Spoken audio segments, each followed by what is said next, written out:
Hey, good evening, everybody. John Henry Soto here, along with George Batista. As always, welcome to Counterparts, where we spotlight conversations with creative minds. Today, we have Lesley Diana on the show, and we are so excited because she's been such a supporter of the show, and she's helped us out with, she's the founder of the Promotion People, and we are going to be talking a lot about that. So I don't want to just keep going because you know what happens. So just hang tight and get ready for a great conversation.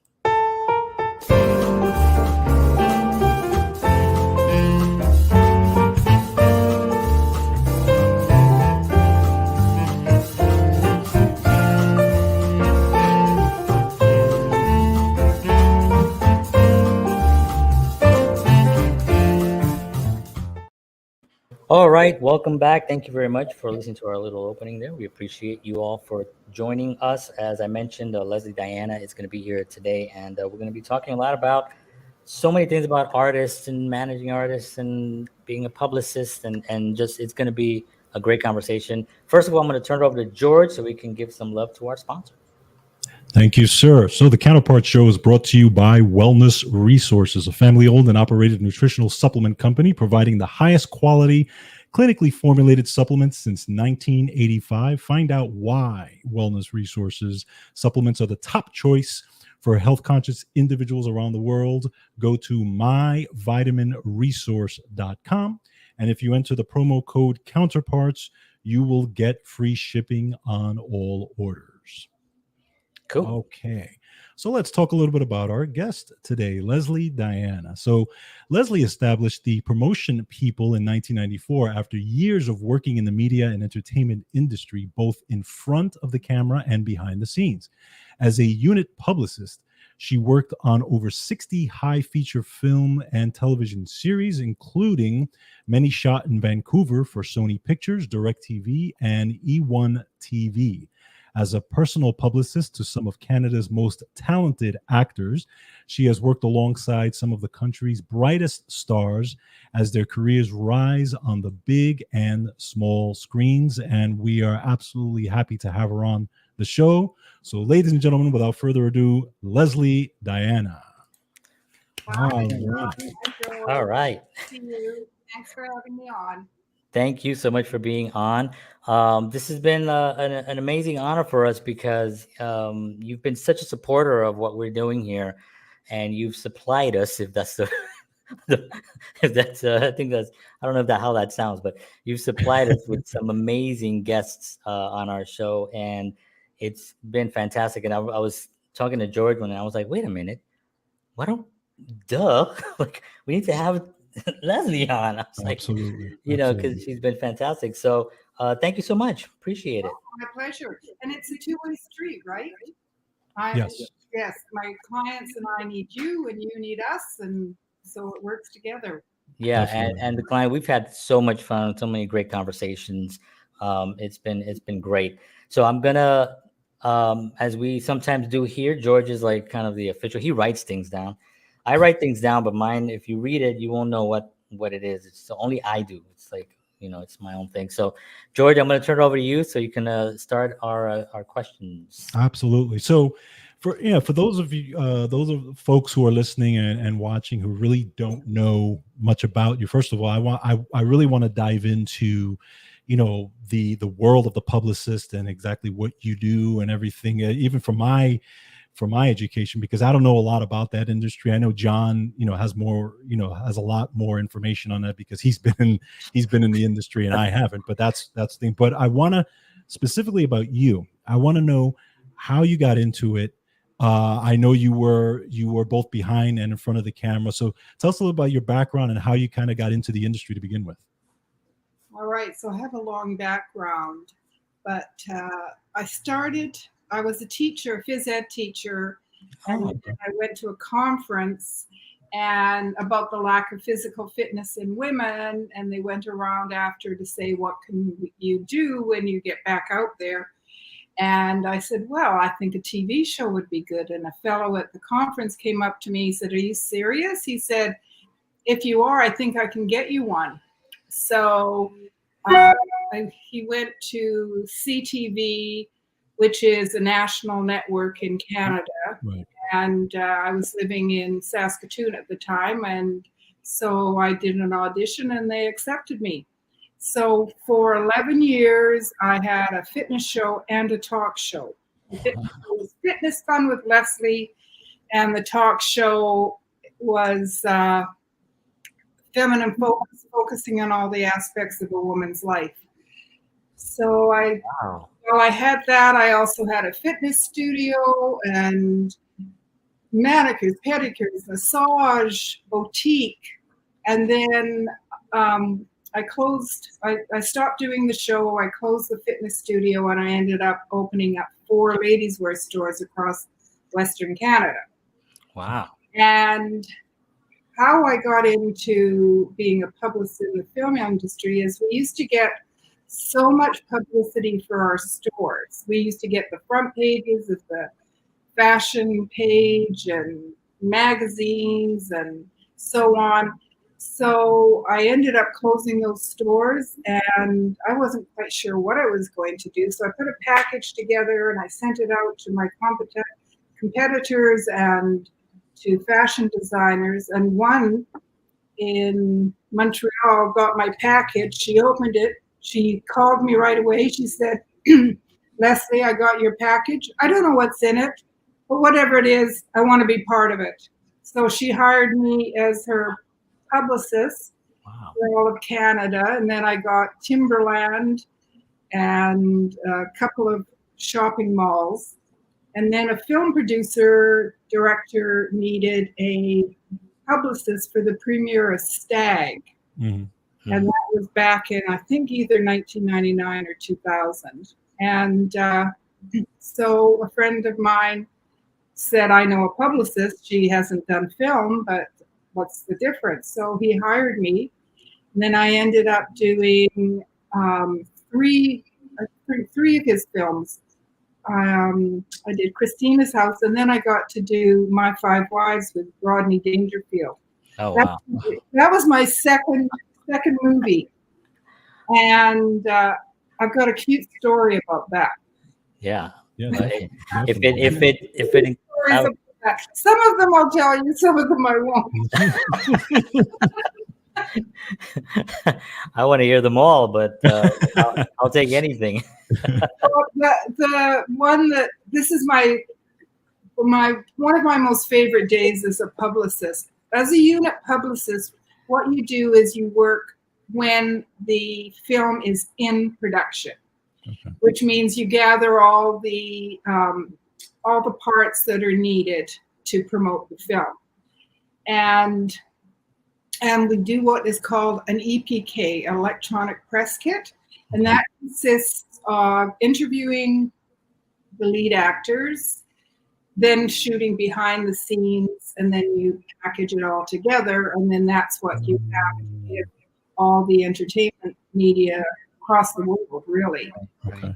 So one day I had to do all the interviews, and there was Rodney, Jerry Stiller, and Andrew Dice Clay. Oh. So I had to go What a trio. go up to a mountain was full of snow and interview Rodney. And then I had to go back down into the city, and Jerry Stiller, bless his heart, was supposed to go home the day before, but because I wanted to interview him, he stayed over, and we did the interview around a hotel swimming pool, and he was a delight. Yeah. And then I had to go out to a tennis court, and it was the last scene of the day. It's like 10, 11 at night to interview Andrew Dice Clay. And he stuck around and didn't mind after his long day doing my interview. And everybody that I talked to in regards to both Jerry and Andrew, anybody that worked with Rodney said they would do anything for Rodney. Right. Yeah. Right. Yeah. You know, I've heard so many interviews about Rodney, and just he was just this kind person. He had his ways, you know. He was it was sort of his his journey that he was not going to waver from. You know, he was going to always be on that journey. But within that journey, he was just so kind to so many people, and especially comedians. When he had that club downtown in Manhattan, you know, he would just spend so many hours there, and he would just give these opportunities, and he would tell people, "Hey, that was kind of funny. You're a funny guy," you know. And it was funny that he I never felt like he was intimidated, or that he felt, you know, I think he kind of was like, I'm here, you know, I'm. He was a big man, and he, you know, would talk about no respect, but everybody respected him. Yeah. So it was kind of interesting. Yeah, 100%. Yeah. So started off as a unit publicist, and then away it went. Wow. So just quickly on Jerry Stiller, who I know has left us recently.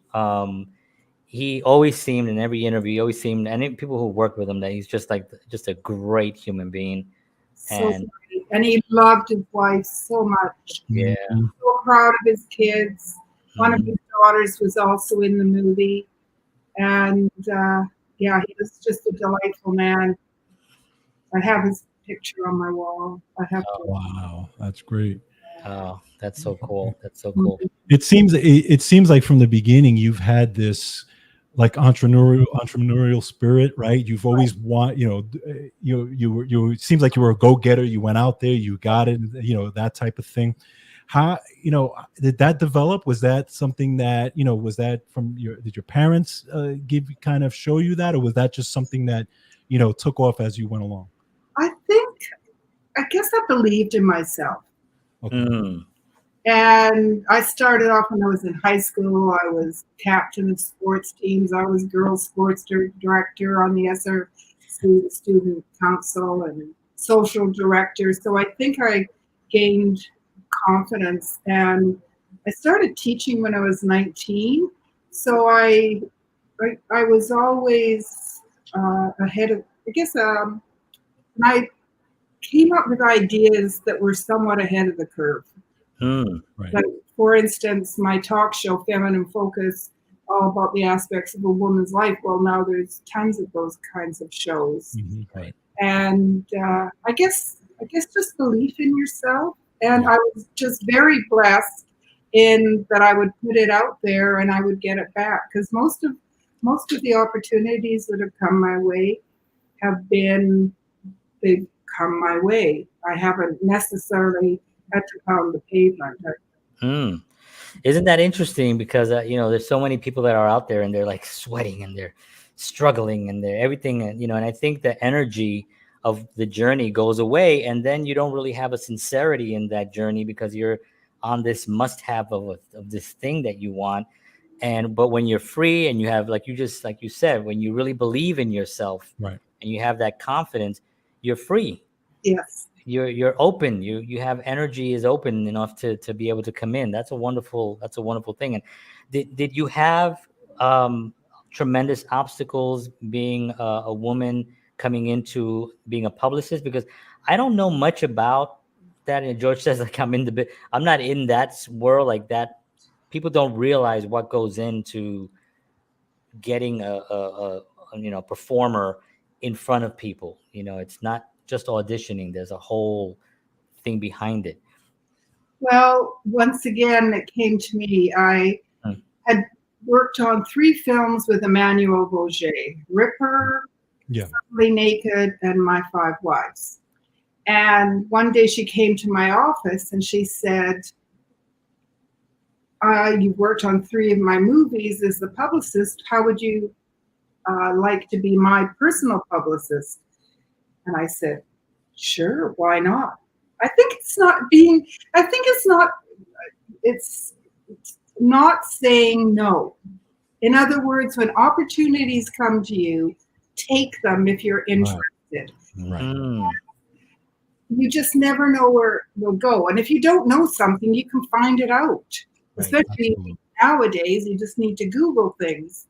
So, and we are still working together today. We just did a cover sheet for a magazine for BMW a couple of weeks ago. She's in a movie that was on Hallmark last Saturday, again tonight. Right.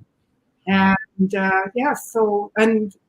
so a lot of my clients, they come and go because they only need publicity when they've got something to promote. Oh, okay, that's interesting. They won't necessarily be my client every month, every year. Okay. I might work with them, and then 2 years later, I work with them again. And so I've been lucky that most of them do come back to me. Okay. Okay, that's interesting. So I'm wondering. So there's got to be that trust factor, right? When they're working with you, right? So they've got to. I'm assuming that when she approached you about it, she felt like, okay, I can trust this person to do right by me and to, really work together. And like, talk about like those relationships that you're building with these folks. I mean, how, like, do they mostly come to you now, versus, or is it that you go to them, or is it, how does that work? Well, I've been fortunate because I've got most of my clients word of mouth. Okay. So one actor might be talking to another actor and they'll say, oh, I saw you in this magazine and on that TV show and so on. And they'd say, oh, well, Lesley's my publicist. And so they would come to me. Okay. And I would have to say that most of my work has either come word of mouth or agents. Different. The agent gets the client work. Well, actually, the client gets themselves the work by doing a great audition and getting booked. But it's the agent that brings the projects to them. And then once they have something coming out, they want to promote it because it helps them. One, especially for Canadians, they need press if they want to work in the States. Right. That's part of what needs to be part of their package. And also, especially today with Twitter and Instagram and so on, it might be between two people for the role. And often directors and producers might go to their social media. And if one person's very active and has tens of thousands of followers and the other one doesn't, they might go with the one that has all the followers because they know that they will also promote the show when it's out. Sure. And a perfect example is Big Sky River, which Emmanuel is in. Mark did lots of promotion for it, but also Emmanuel did too. Okay. So, and of course the networks love it because she's driving her fans and people to watch the show, and they get great ratings, and so then she becomes part of the family. Yeah, and that trust factor is really it's really huge. I mean, that is the reason why they would come to you, and also, repeat business, because it's like, we had such a great, great time. Definitely we're going to go back, and that's also, it's not just the trust, but it's also the fact that, you have somebody in that space already kind of there that you don't have to, it takes away the pressure of having to like think, all right, who are we going to use? Well, of course we know we're going to use, who we're going to use. Right. That's done already. So I think a lot of the agencies, and correct me if I'm wrong, they like, they want everyone to do well. This is one of the things about when I talk about, to actors about auditioning. When you go into that audition room, that casting, they want you to be the one. They want you to come in and blow them away. So they're always on your side. There's nobody, they're not against you or anything. If you weren't right for that role, it's just because you weren't right for that role, and that's it. Right. And it's the same with the whole industry. With being a publicist and a manager and an agent and a casting director, it's like they all want, because there's so much money on the table, they really don't have time to be messing around. I wanted to talk to you a little bit about social media, because that's interesting what you just said. That an actor might be overlooked based on their followers and it happens like that in music, and it happens with I know record labels go to TikTok to see who's got a million views and who can sing this much. Right. And they're gonna use that. Is that something that you run into, that Well, what are your thoughts on that? Well, my thoughts are, I think it's important the actor or musician, because I also work with musicians, Right. as long as they feel comfortable doing it. And for instance, with our social media, with the promotion people, it's mainly promoting our clients. So if they have, as you've noticed, if they're having an interview with you, I will promote it. Right. So everybody helps each other. Absolutely. And then if the client, the actor also talks about it, then it helps build up, there's more for their fans to see about them. Right. Build it up, and then they get more followers. And some actors who are really into social media like to do publicity because then they've got more information to post on their Instagram and Twitter and so on. That's substantial, rather than, oh, here's a photo of me in this outfit today, and there's a photo of me in that outfit tomorrow. Right. It's something that's got some substance. Yeah. And also, I mean, there's different sides. Some people are like, oh, that's not right. I hate that. And some people are like, well, it's opened up a lot of opportunities to people that might have not had that opportunity had they not had this social media platforms to kind of put their stuff on there. So it kind of works both ways. I think I like it. I work in social media. You post a lot. I do post a lot. Yeah, I know. She does. Oh, God, John's got another video. Okay, John, I'm keeping. Yeah, Yes. I post a lot. I remember in the beginning stages of social media, I remember somebody came to me and was like, John, you are posting way too much. I don't have time to read all of it. I was like, no, you don't have to read any of it. There's an unfriend button. No, we're not gonna. That was George. No, We appreciate your enthusiasm. no, I thank you. I appreciate that. Yeah, I mean, social media can have that effect, but at the same time, it's also, like you said, I mean, it's giving jobs to those that are willing to put themselves out there. Right. That's the difficult part, is really getting that confidence to get out there and to do that. You have to have some, I don't know, I think you have to be a little insane to do what I do. But I think a lot of people, if they're willing to put their work out there, they're confident. And I think what you said earlier when you opened up, being, confident in yourself, that right there is really the foundation of everything. If you have that, I think everything else will open up for you. And especially if you don't take a loss as such a, it's just like, okay, well, that happened. I'm going to continue on my journey, and that goes away. It's so important. Can you talk a little bit about mindset of the performers that you work with? What do you look for? Like, is there someone that's ever, maybe you don't have to give a name, but do you sometimes say, like, I don't really feel comfortable? The people that I do suggest that they wait is if they say somebody is a new actor and they get 1 or 2 lines in a movie or a TV series, and they've got a resume of 2 to 4 roles, Right. I usually suggest they wait. Right. Okay. Because first of all, they don't necessarily have that much to talk about. Right. And, people pay me a retainer, and I don't want to take their money if I don't feel like they're earning much from acting. Sure. And at that point, they're probably not going to get that much interest from interviewers anyway. Right. So I just suggest that they wait. Or, for instance, a musician who's putting out their first single, somebody like that, I just suggest that they wait and build it up, because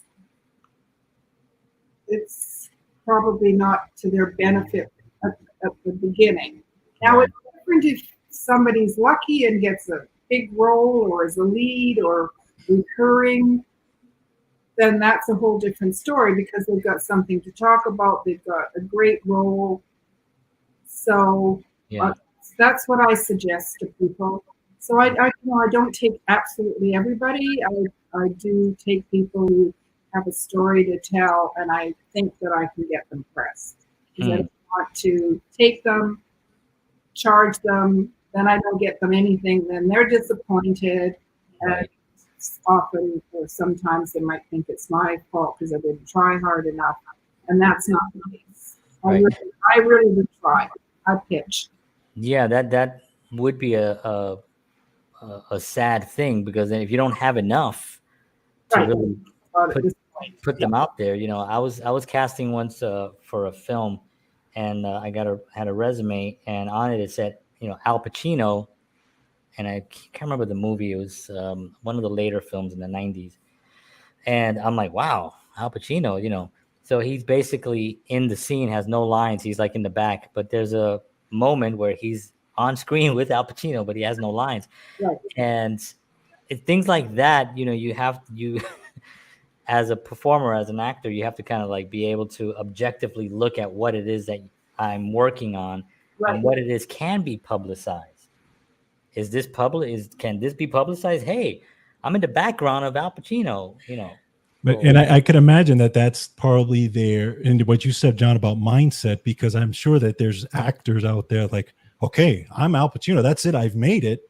And they have this mindset that they're way bigger than they really are. And then and I think it's also the excitement of it too. You can get lost in this industry, you get lost in it. You're suddenly like, I mean, George and I have been, we've interviewed, like David Sanchez that was on here, and we were like, yeah, I mean, we thank you so much for bringing him to us, because he was just incredible. But we're like, like kids in the candy store, because these are, some of these people are folks that we listen to, and as musicians, we were inspired by, as kids, watching these guys play and all these things. So now we're actually getting to interview them and also kind of find out what their mindset is in music and in life and all that. So it's huge. And that excitement also, we want to make sure it doesn't go, we take a screenshot and be like, hey, we're best friends with David. Right.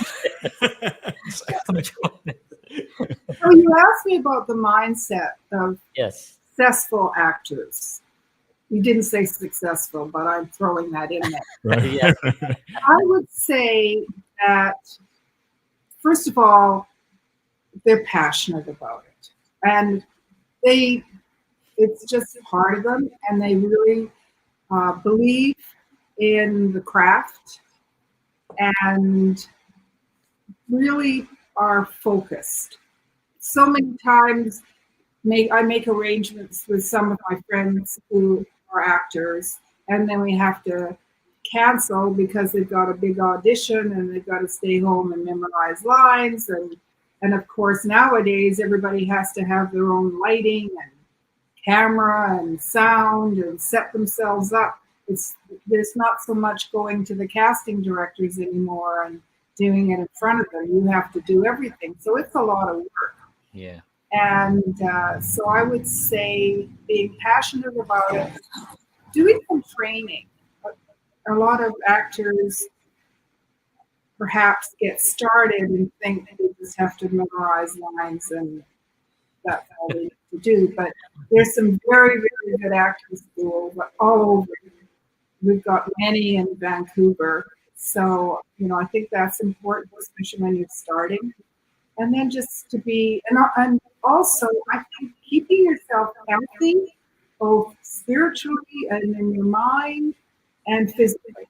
Mm-hmm. Right. Most of my successful actors definitely have a workout regime. They meditate, they eat healthy. Not all of them, but I would say the majority that are doing well. And also they expand. So they might start off as an actor, but then get into directing, into producing, into teaching. So, which is another really good idea, because if all you're doing is staying home waiting for the call, then you can go into an audition feeling or looking desperate. Right. Because you haven't had a paycheck for 6 months. a year. And so, I think that's important too.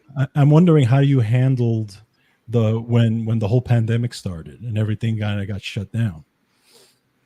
Well, I got to work on a movie with Ashanti, Oh, okay. the Honey Girls, during the pandemic. And it was very, very controlled. We had to go in and get tested every 3 days. Right. And everybody had to wear masks. Everybody had to stay away.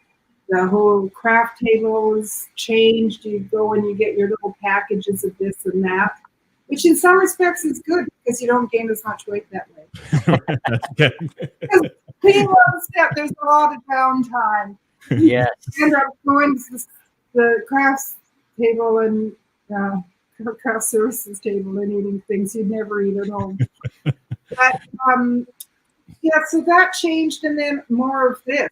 So all of a sudden, I used to have actors go into morning shows and entertainment shows, and journalists would come out and interview. Well, that all stopped. Yeah. It became Zoom. Yeah. Wow. That's awesome. I wanted to backtrack just a second on when you're talking about passion. With there was a story with Dustin Hoffman where he talked about, and I've told it probably on here a few times, but he talks about, he says, I'd still be doing this even if I didn't get the graduate in '68. I would still be doing this somewhere. I'd be doing a community theater. I'd be doing it anywhere. And then he mentioned about Picasso. Yeah, Picasso talking about how if you take my paints, I'll use my pastels. If you take my pastels, I will, and he goes, if you take everything, I would spit on my finger and I will dab on the wall and I will create art that way. So it's such a passion that you're going to do it no matter what. Right. And you're not looking at the red carpet and all those things. You're looking at the craft, at the craft. And what you said was so spot on about the other things. The mindset is also not just the craft. You have to stay in shape, mental shape, personal development. Reading is really important. A lot of actors are big readers, and research. That's how you find characters. That's how you build up. So yeah, I just wanted to backtrack on that because it's so important for actors to understand that you can't just take a weekend class, and then can go back every 6 months for a weekend class, and then it's an art. There's craft there. It's a profession. It's a profession. Yeah, it's definitely a. And when we talked to William B. Davis, he talked about that. He talked about the why. Why is it that you're doing it? Even when he talked about why you're saying your lines, know exactly what the character and why the character is saying it before you even learn your lines, right? Yes. So he talked about, is it that you're doing this because you want to be famous and you want to be on the red carpet, just like John said, or is it because you just love what you do?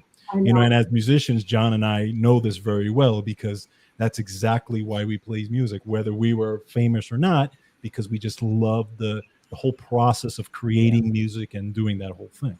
Yeah. I really feel that shows like yours, when you get people like David and William and a number of the other guests that we've had, people should listen because they're going to learn something. Even if you learn one thing, like for instance, William B. Davis. Mm-hmm. So all you have to do is memorize your lines and go in there. Well, he absorbs that whole character. Yes. And in fact, today he's on the set of Upload. He's filming the next season of Upload, and he's been acting for, probably 70 years. Wow. Unbelievable. That's amazing. That's amazing. He started when I was 12 on the radio. Yeah, wow. That's right. I remember he started with radio. Yeah. We also had on Mauricio Bustamante, right? He was on here, and he worked with Lee Strasberg. Lee Strasberg in New York, and he's a teacher there, and he actually just retired recently, but same kind of sentiment, it's like the craft and the why, he talked about that. And you have to you have to love it, but not in a, you have to almost, it is kind of like an obsession, but it's a healthy one. Right. You know, you have to really just wake up in the morning knowing that this is something that I really love to do, not because of any other reason other than I want to be a storyteller. Right. Well, I think it's wonderful for anybody, regardless of what they do in life, to have a job that doesn't feel like work. And I shouldn't say I never feel like it's work. I mean, sometimes it does. But for the most part, I just love what I do. I love to see the results I get. I love to see how people grow. I love to see when they get a role that they just love and do so well at and get praise for. And you were asking about, there's different sides to being a publicist. Mm-hmm. We talked about unit publicity on a film, but then there's the publicity for when the film comes out. Right. Oh, that's right. Okay. If a producer, director doesn't have a publicist or a team in place, you can have the best movie in the world, but if you don't let people know about it and people don't then see it, somebody has to go out there, and that's when the directors and producers encourage their actors to have interviews and share their experience, and then get people intrigued in watching the movie. And then I also do red carpets. Oh, wow. Where I produce most of the big red carpets in Vancouver. Not all of them, but a lot of them. Mm-hmm. So that's when the actor gets to come out and have the quick interviews with the entertainment reporters, get their photo taken, and feel good about themselves. Yeah. so there's a lot. There's different sections. So when you go into a project, when you're starting at the beginning stages of it, are you already with the mindset of thinking, okay, this, I know I'm going to be doing this again when this is completed in 4 months, 5 months, next year, whenever it's out. So you kind of already have your notes set up and ready for the next phase? Well, it depends. If it's an independent movie, I will often do the unit publicity and the release publicity. Okay. Oh, okay. I'm working with Sony or DirecTV or eOne. Often they have their team in place at headquarters. So I just provide them with all the tools they need to be able to do that. Just the unit publicist. Whereas if I'm on an independent film, then I would do both. Or a lot of independent films won't even have a unit publicist. They'll just have a publicist for when the movie comes out. And what style of movie do you enjoy actually? Well, I like comedies, romantic comedies. I like intrigue. I've worked on some really good TV series, like Roll with Cole Hauser, who's now on Yellowstone. Mm-hmm. Oh, yeah. He plays Rick. Yeah. Right. But that was an interesting TV series. I worked on I.A.S.T.E. Donald Sutherland was in it. Wow. And a lot of intrigue, so I like that. I'm not a huge horror fan, but I do publicity for horror. I told Emmanuel I still haven't seen Saw because I can't bear it. After being killed.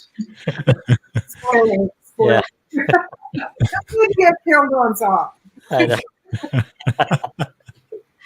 Yeah, one of the things about horror for me was I was on a film set once where I saw a lot of the how things were actually done, and I kind of lost a little bit of like, I guess because what's happening, and it really, I look at somebody like and we talked about him last week, I think, Georgia, Hitchcock, where there was really not the kind of gore or anything that you would, but man, you were like hanging on every scene, and the the tension was just so thick in those films and those scenes. So that's always something that's interesting for me to see what people are interested in.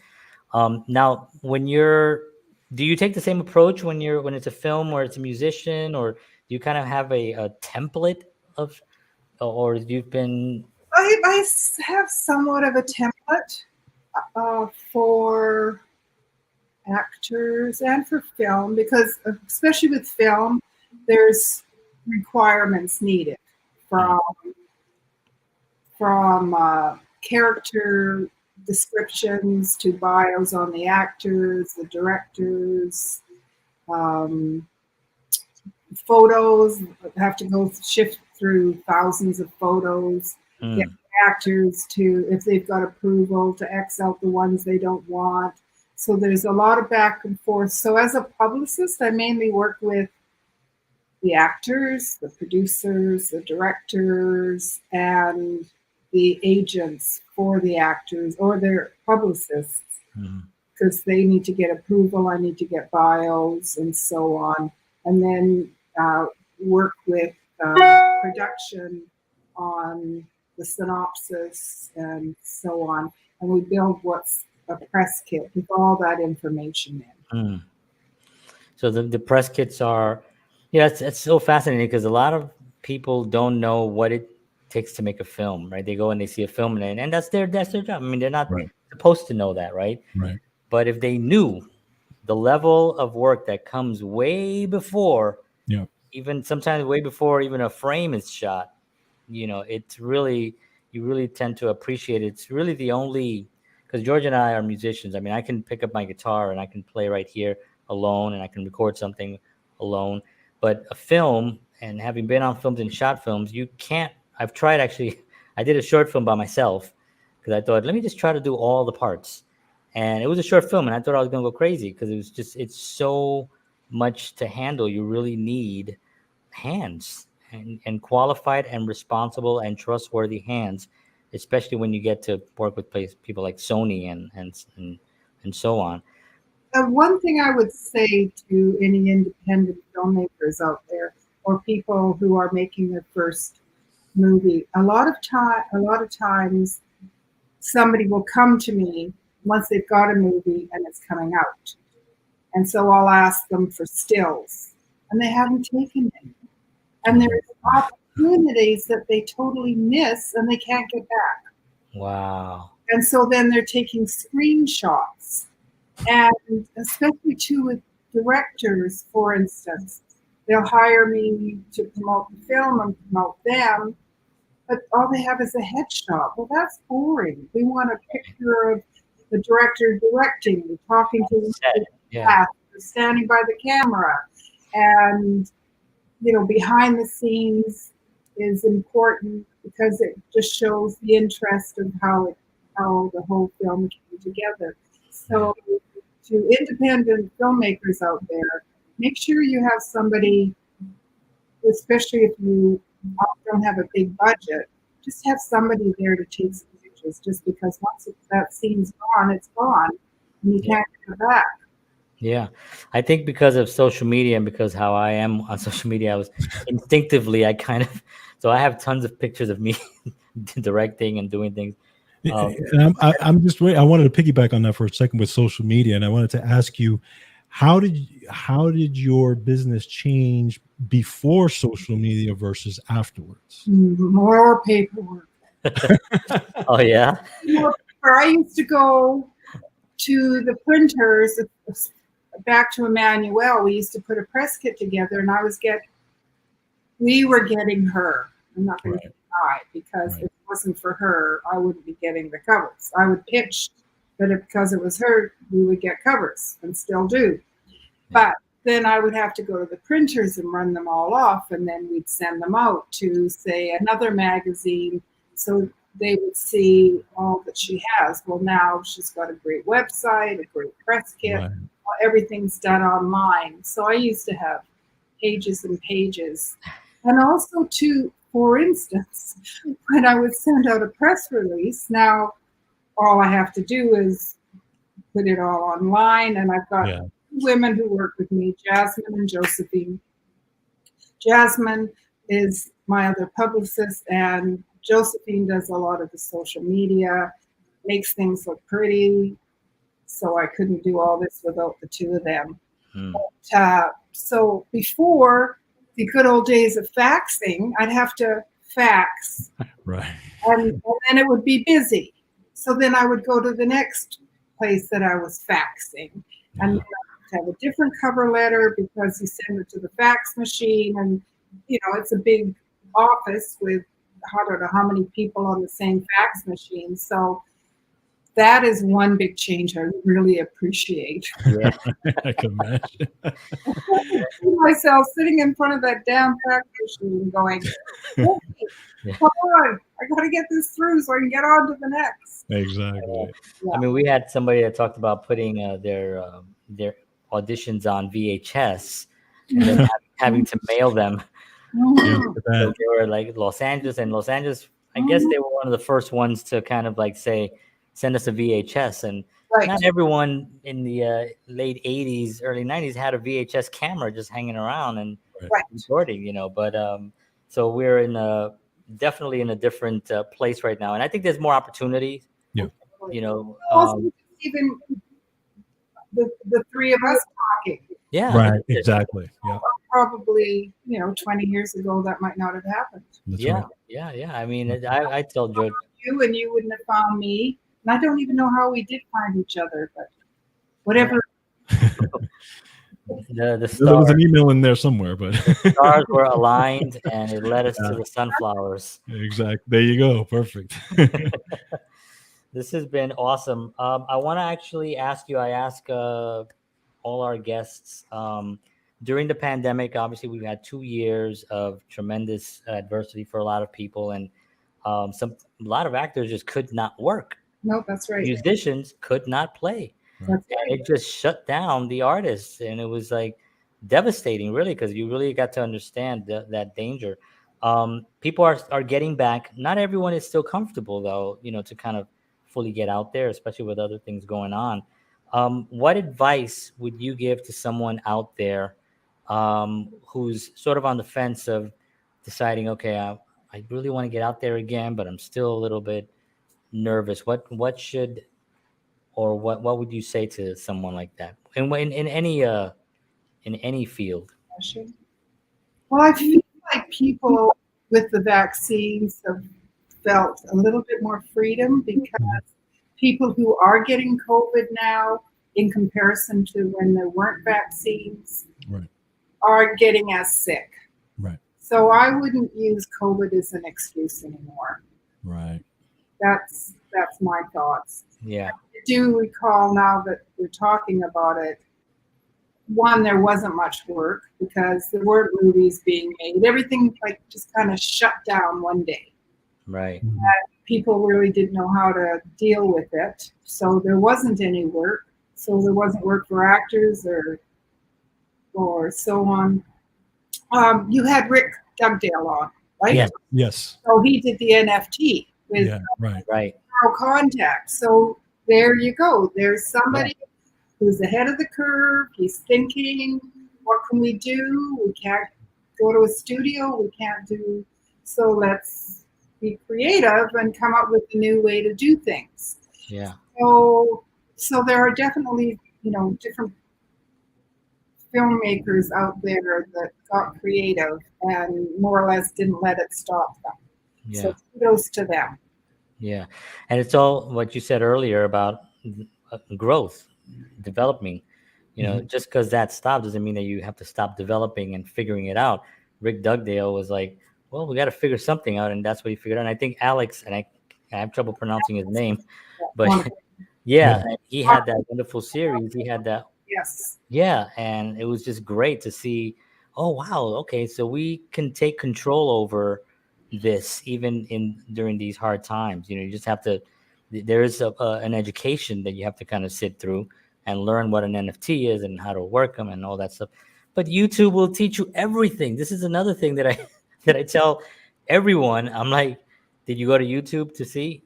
Because whenever they're like, how do you do this? I'm like, did you go to YouTube? I'll show you. I'll teach you. But YouTube has everything. So that's great. I think too, for instance, being open to ideas. Mm-hmm. A year ago, I used to just think, okay, I just love being a publicist. That's what I'll probably end up doing forever.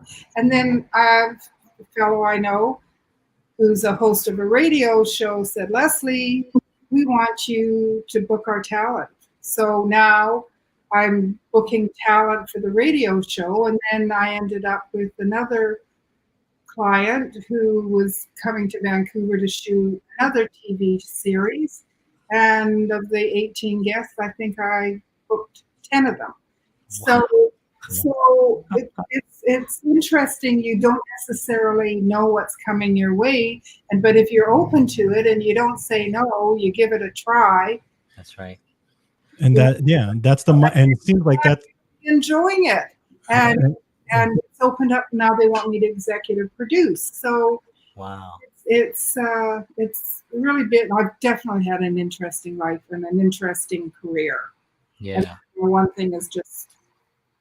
You've, like you said, you were ahead of the curve in a lot of those areas, and those questions you actually, I'm sure you asked yourself even when you were first starting out, with that mindset of, okay, how do I do this, and where can I do? And then you saw your opportunities, and then you went for it.